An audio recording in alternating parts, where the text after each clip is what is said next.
La oscuridad en el abismo no es inerte. Respira, late y murmura.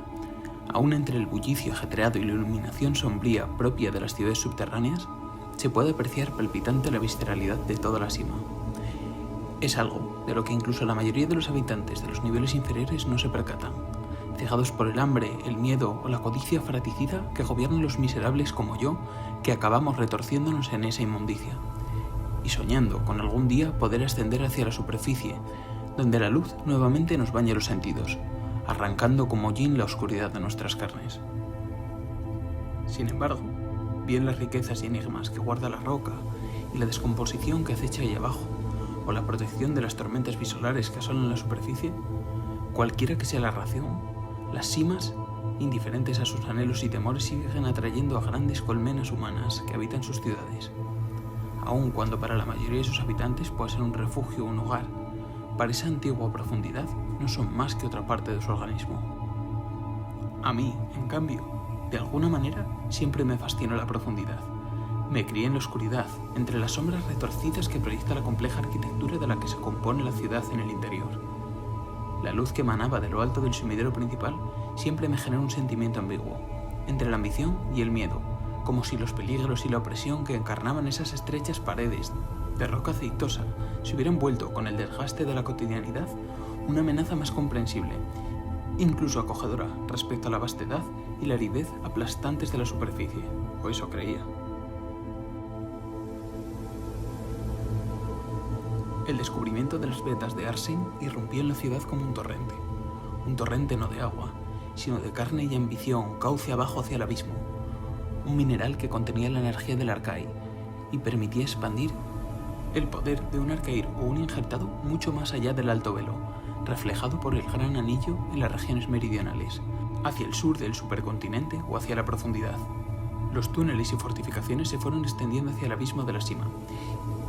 Impulsados por la promesa de riqueza, cientos de exploradores simeantes, trabajadores y tecnocazadores se enrolaron en la misión colectiva. Incluso yo, así como tantos otros habitantes de las ciudades colmena, nos unimos a la tarea con la esperanza de formar parte de algo más grande y, con suerte, lograr salir de la oscuridad de la cima. Sin embargo, a medida que se abría camino hacia el abismo, íbamos hallando la profundidad más opresiva y amenazante, las temperaturas cada vez más atosigantes, las retorcidas y sibilinas criaturas que acechan en la húmeda oscuridad, o el mal de cima, causado por las enfermizas esporas que inundan el ambiente, emitidas por la putrefacta vegetación que ahí crece. Movidos por un ímpetu enloquecido, fuimos más y más adentro, allá donde incluso respirar el aire es letal, y la presión te estremece el cuerpo. En esa profundidad acabamos hallando algo más que el Arsène. Retorcidas estructuras ennegrecidas, de aspecto brillante y húmedo, con tacto aceitoso, aparecían cada vez más abundantes en las cámaras, recubriendo sus paredes y conformando extrañas y enfermizas formas. Casi palpitantes, esa arquitectura de pesadilla parecía que nos vigilaba, acechante en aquellos túneles remotos a varias semanas de descenso. Esas mórbidas estructuras causaron revuelo entre los simeantes y empezaron a atraer no solo exploradores, sino eruditos que parecían tener un inmenso interés en ellas, más incluso que en el Arsène, y nos empujaban a descender más, hacia esos corredores demenciales y esas enormes cámaras, cada vez más cubiertas de esa aceitosidad ennegrecida, visceral. Parecía que nos estuviera tragando y digiriendo la misma cima. Allí, en el fondo de ese enfermo abismo, cada vez era más evidente que no estábamos solos.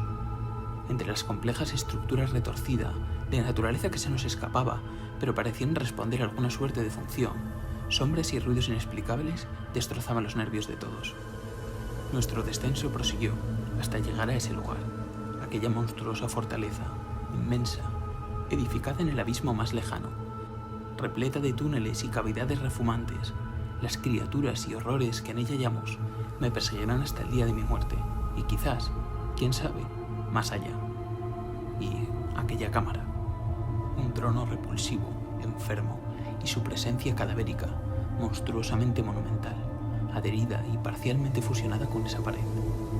Ojalá hubiera aparecido antes de haber presenciado cosas de naturaleza tan desquiciada, para no tener que sentirla ahora, y desde entonces, en la profundidad de mi cabeza, de todos mis pensamientos, y especialmente en mis sueños, donde me llama, con su fétida atracción, que me una a su altar, me siente en su trono.